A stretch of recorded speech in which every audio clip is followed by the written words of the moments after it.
did in preparation for this flood season, and what the county did to make sure that we didn't have a lot of damage or loss of life. So, Mayor Ginny Wilson.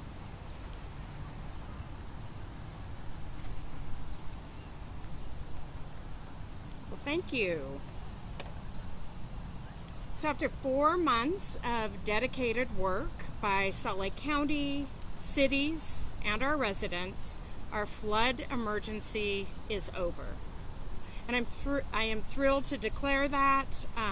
It's been a long 4 months and a lot of work. The emergency command of this emergency included myself, Deputy Mayor Catherine Cantor, Public Works Director Scott Baird, and Emergency and Management Director Clint Meekum.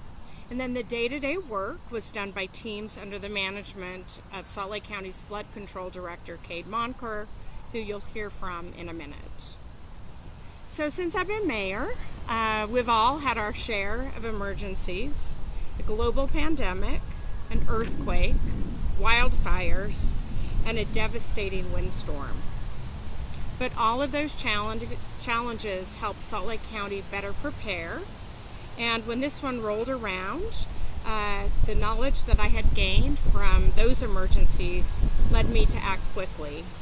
In April, we organized, we declared an emergency, and we got to work. With that early declaration, Salt Lake County quickly acquired the needed equipment and hired additional contract crews to work side by side with our paid staff and other municipalities, and we began to clear debris around the clock.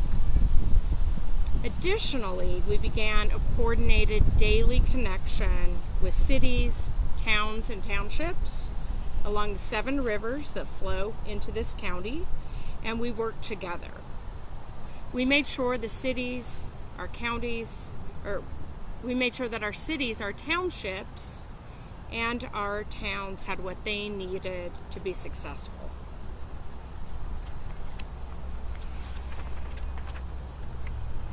Salt Lake County was ready. We were able to manage runoff from this incredible record-setting snowpack because of a combination of improved infrastructure, a very deep investment made since 1983, early planning, cutting-edge data, and around-the-clock debris clearing. And we were lucky with very good weather. I want to take a moment to give my heartfelt thanks to the community. We asked and people showed up. Now, it's hard to estimate how many sandbags were put together, but if you look at the amount of sand that went out and the number of bags, we believe it's literally 500,000 bags were filled by county officials, city, along with our residents who filled them on their own and helped their neighbors by placing them in critical locations.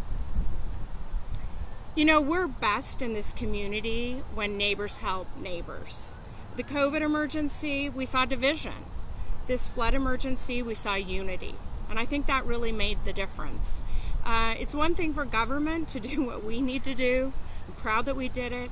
But it makes all the difference when you have that literally millions of hours of people power and the coming together. And that was very, very emotional for me to see that happen. I believed it, but in a world of division right now, it's great to see it happen.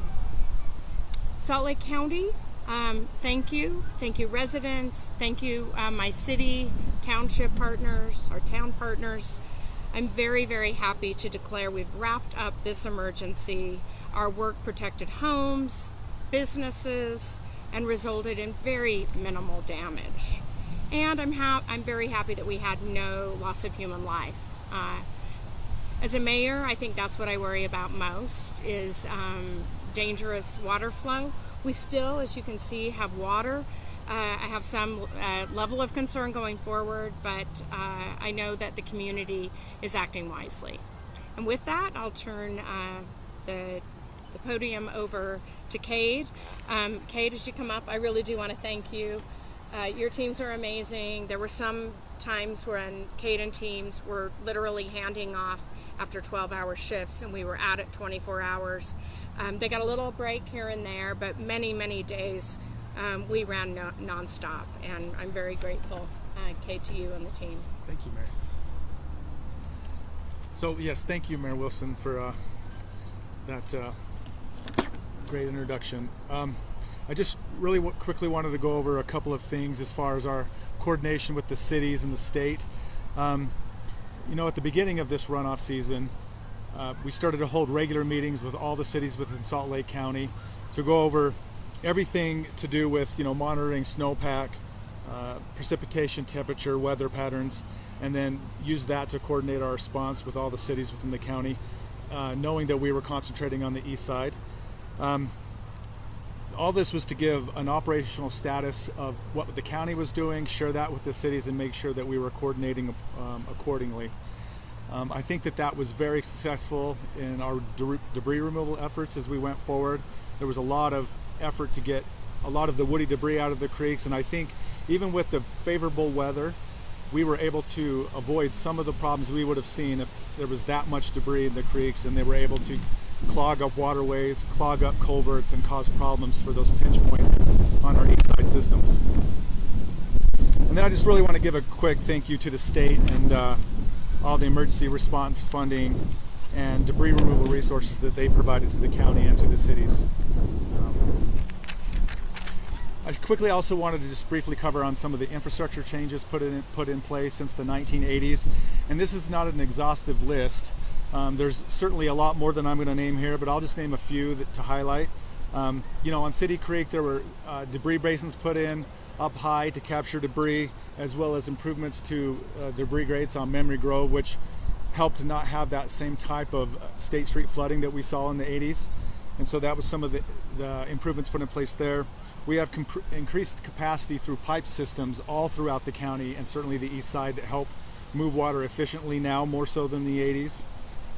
We have Little Dell Reservoir, which has flood storage on Parley's Creek, which really helps that system, and as well as Sugar House Park. Big Cottonwood Creek, we have Spencer's Pond and Creekside Park to help regulate flows and capture debris. And then on Little Cottonwood Creek, we have the upper rails and this facility here at Willer Farm to help regulate flows when we need to during high runoff events. There's more infrastructure that's been in place in the smaller creeks like Mill Creek and Red Butte as well. So again, this is not an exhaustive list, but there's a lot of improvements that have been put in place. There's also been multiple channel armoring projects that have been done over the years on Little and Big Cottonwood Creek that really help with some of the mass erosion that we saw in the 80s, as well as channel improvement projects to help through those systems. And then I just really quickly want to say, you know, going into July and through August, there'll still be a lot of water in the creek, so just be aware to keep small children and pets in close eye and keep them away, just to make sure that everybody's safe and they can enjoy the parks and the rivers. But there'll still be a lot of water in the creeks moving forward into the summer, seeing that we had about 200% of normal snowpack. And then I want to remind you, we're still holding our sand drop-off events until July 15th, and those locations can be found on our website at Salt Lake County or SLCO2 Runoff Ready. And again, those will be officially over July 15th, and those locations can be found on our website. And then I wanted to say that even though the peak runoffs are down and we don't have a lot of danger as far as flooding from snow runoff, we still have a lot of work to do with dredging our detention basins, which we have 11 detention basins, and they all need to be dredged, because again, going into snow runoff or spring runoff next year, they'll have to be ready to go to have something maybe of similar size or something less, but either way, we need to be ready for next year. And with that, we can answer questions.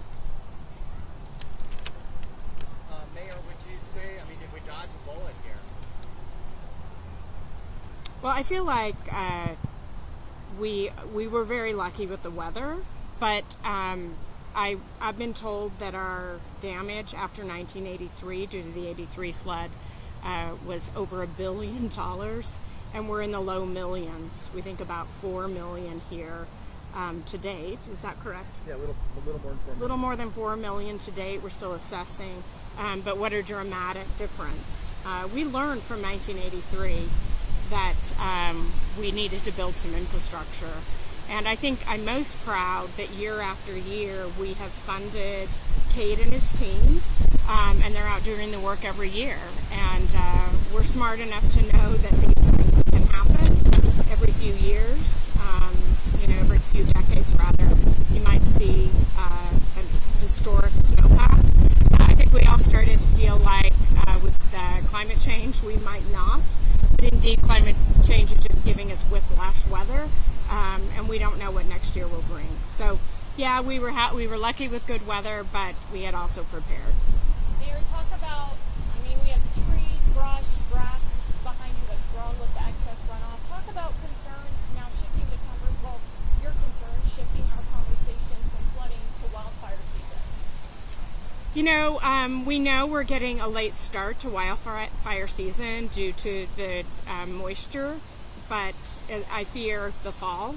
And I think everyone needs to be really deliberate. We got through one holiday without too many issues, the 4th of July. I worry about the 24th, and I want everyone to just be diligent and understand. The one thing that will not change is we live in a very arid state, and our temperatures are fluctuating. We expect some hot days ahead, and I would just remind people to be very cautious. Anything specific you'd be asking homeowners to do in that regard? Yeah, I think just be careful, follow firework precautions. Clearly, if you live above the line where the cities are telling you don't let off any fireworks, do not.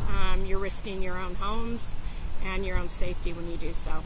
And then also just be aware with your own property, especially people who are lucky enough to live on a fair amount of area where there is brush. In the same way that people were deliberate to look at the rising water on the streams, be aware if you have trees that the tree branches that may have fallen that are drier are taken care of and your property is cleared. Mayor, is there any more infrastructure improvements you would like to see done, having gone through this experience now? Is there any projects or maybe, Cade, if you wanted to address that, is there any infrastructure things that you say we need to fix for the future? I'll turn out to Cade, but I would say we do know that we need to dredge. We don't have a crystal ball to know exactly what's going to happen next winter, but our reservoirs are full right now, and that means if we see a similar season, we're going to have to go through this again because we won't have the ability to fill up our various basins, many of them. But I'll let Cade answer that question, and then he'll probably give me the bill. No, thank you. The mayor had it right.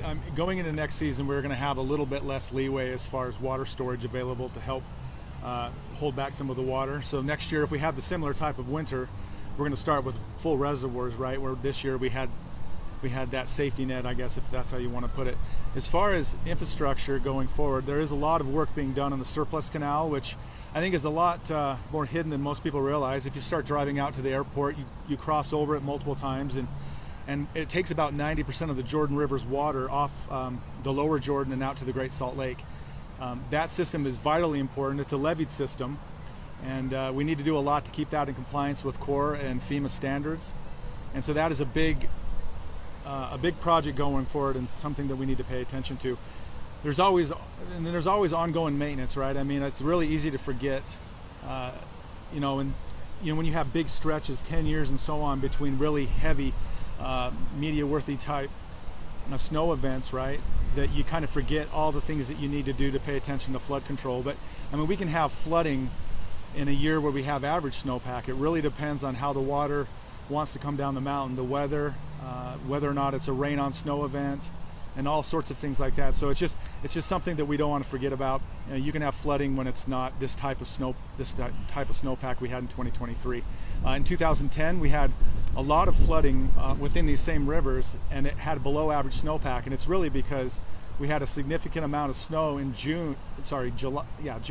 We had a significant amount of snowpack in June, and it really flipped to 95, 100 degree weather right at the beginning of June and brought all that snow down extremely quickly. So we just want to stay ahead of the game if we can and make sure we're paying attention to this type of infrastructure and maintenance that we have to keep us all safe. All right. Thank you. We're gonna go take a look at the Lee Watney over here. Thanks, everyone. Thank you. Thanks, guys.